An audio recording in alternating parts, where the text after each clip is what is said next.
Here to talk about the Cincinnati Reds, who are in the thick of the NL wildcard race, is someone I met by chance by going to a Cincinnati Reds game as part of one of my tours of some of the ballparks. This is my guest, Bobby Olsen. Bobby, thank you for being on the podcast.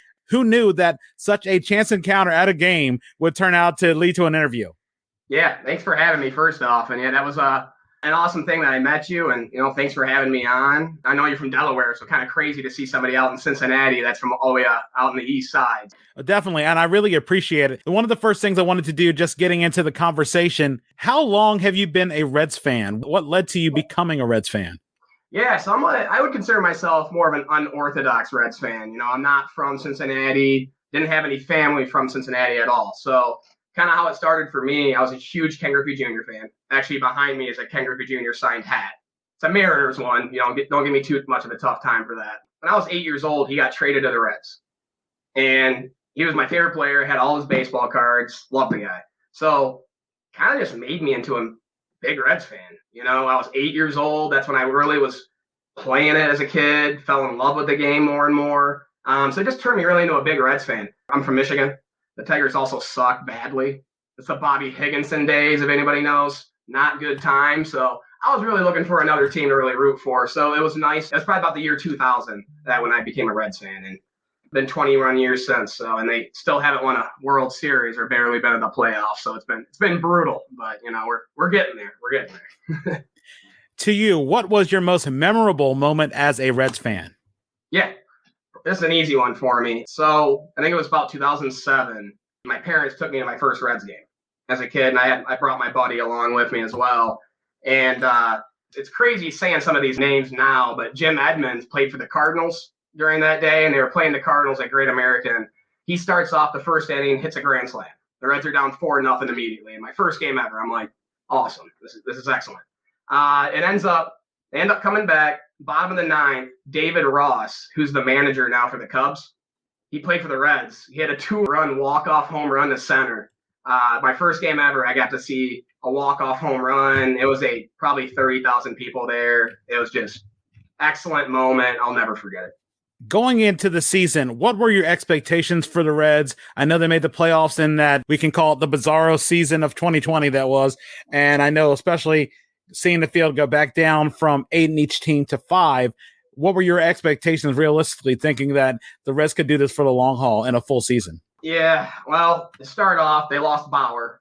So once they lost their best pitcher, who also won the Cy Young, that immediately took down my expectations. I was kind of expecting an 81-win ball club.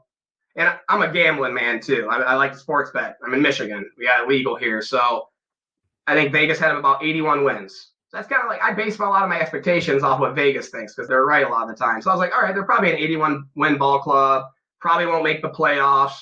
So yeah, they definitely have exceeded my expectations in a lot of ways because we're right there, and they've been playing a lot better ball than I expected them to. Was there a point in the season you were confident that the Reds are going to the playoffs? Well, I don't think I've ever been confident since they've been in the wild card chase the entire time. But maybe 2 weeks ago, they had a 2-game lead on the Padres, like a 5-game lead on the Cardinals, 7 on the Phillies. So they were looking pretty good. Very excited at that moment.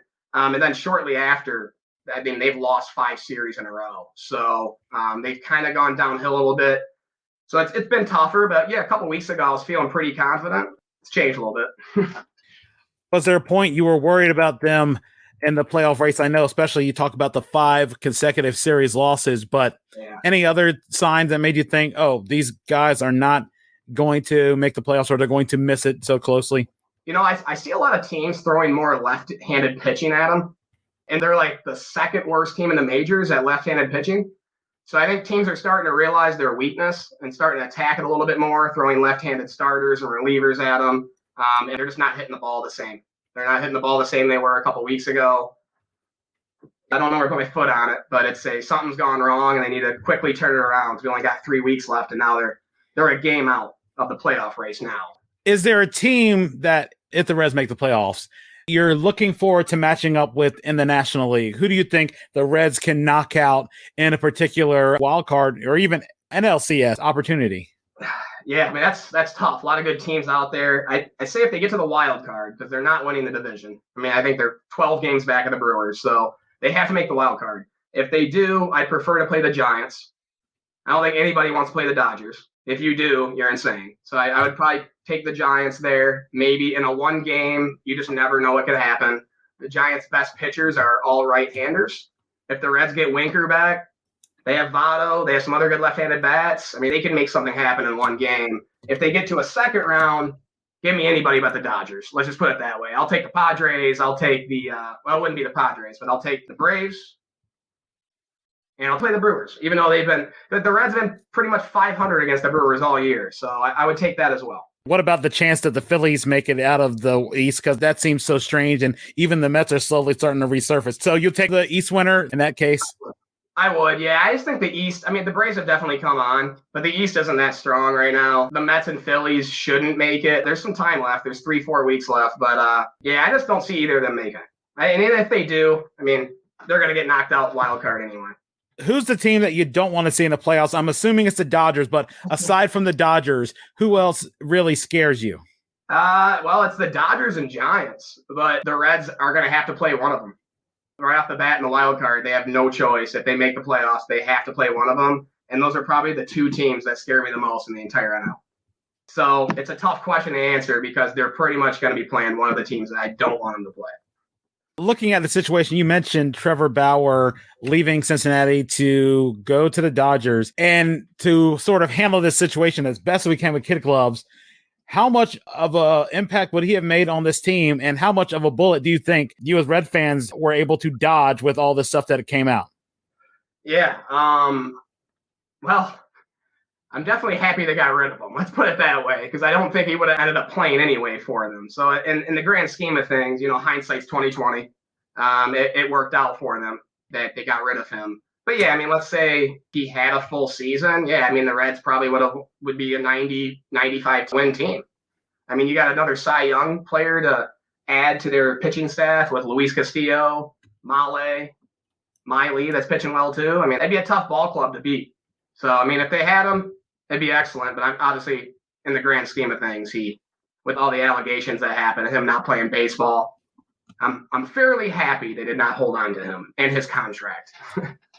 What have you seen in manager David Bell that has really made everyone optimistic about the future of the Reds? Well, I just like the fact that he was a ball player before, you know, and a pretty darn good ball player at that. So I always like, you know, ball players that, you know, they used to play, they come in, especially younger managers that have a lot more energy like he does. And he's made a lot of good moves. I don't know if I can put my foot on exactly what he's done, but I feel like he has a good grasp of the team and their strengths and weaknesses. And he makes very good calls on when to throw relievers out, when to leave people in as far as starting pitchers and how far they can go into the game. I just think he's done a very good job managing that. I've seen that he's, with Winker getting injured, a lot of these injuries we had with the rotation in the past during the summer, I just don't think he could have done better. I mean, we had our entire rotation was gone. The bullpen, I mean, the entire bullpen was injured. And we were still winning games because he was bringing people in to fill in the spots. So I think he did an admirable job. I always say this, especially as I've seen all the teams that this man has managed win World Series a few years after. Do you think David Bell will be the guy to break the curse of Dusty Baker? Because apparently it seems in San Francisco, in Washington, and Chicago, each one of those teams, even though it was an extended amount of time since he left Chicago and San Francisco, have won a World Series. And of course, Washington was a couple years removed from Dusty being the manager. And I still think that at the time when they went with Brian Price, that Dusty Baker had a winning record, and they decided to go with a pitching coach who didn't have any experience as a manager. But I mean, that's worked sometimes. You can look at Bud Black. You can look at that as an example where it did work out, but then you can look at plenty of other guys like a Phil Regan or a Ray Miller where it didn't work out well. But do you feel that David Bell is the next guy who can break this curse and help the Reds get their first World Series since 1990? I'm going to say yes, I do. I actually never even thought about what you just brought up, those statistics. That's amazing. It makes me feel a lot better about the fact that they might have a chance to win a World Series. Yeah, I think he can be the guy. I mean, he came right in Yeah, we acquired some people like Moustakis and Castellanos and Bauer that in 2020 that definitely helped the team. But the team's not too much different than what they were even 3 years ago, really, in my opinion. And I think he's done an awesome job. I mean, they're playing better baseball than I would have ever expected. I think next year they can even take another step forward.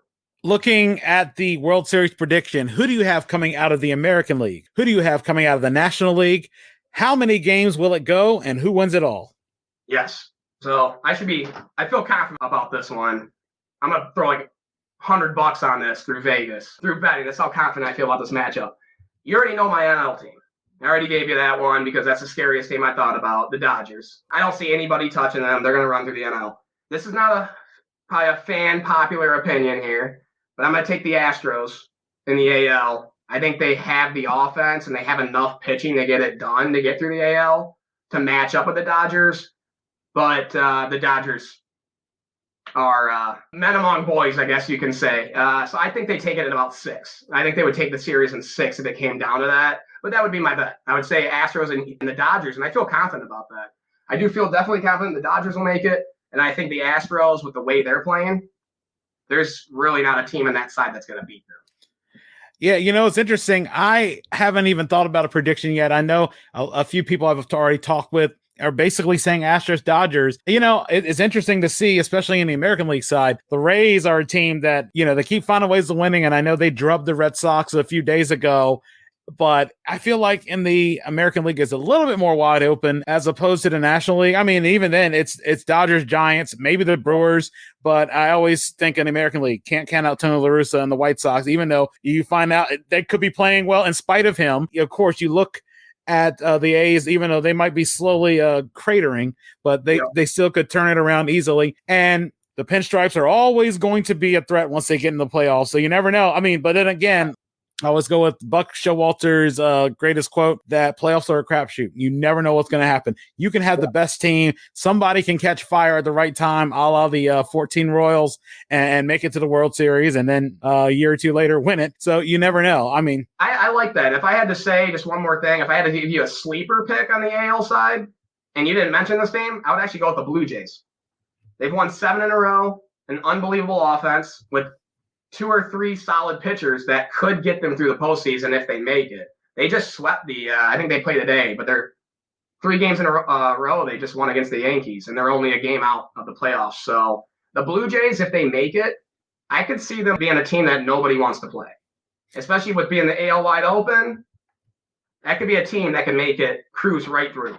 You made me think of another team. I just thought about the Mariners. That race is very tight in the wild card, and I know that's going to be something that it may come down to a couple of one-game playoffs to determine who gets in to be the second wild card, and I think the playoffs could be very exciting when you look at it. Do you have any shout-outs you want to give, anything you want to promote on social media, any ways people can reach out to you to talk about Reds baseball? Yeah, for sure. So I actually told a couple buddies that I'd be joining you on this. So shout out to my buddies, Ryan, Cameron.